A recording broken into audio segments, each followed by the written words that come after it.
For this procedure, Jennifer is using a 400 micron 7mm perio tip.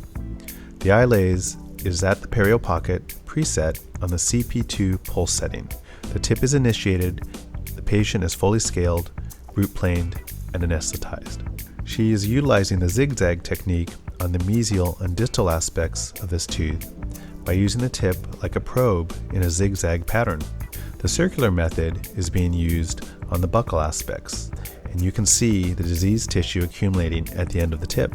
To remove the tissue, gently wipe the fiber on a moist 2x2 and reinitiate the tip if necessary.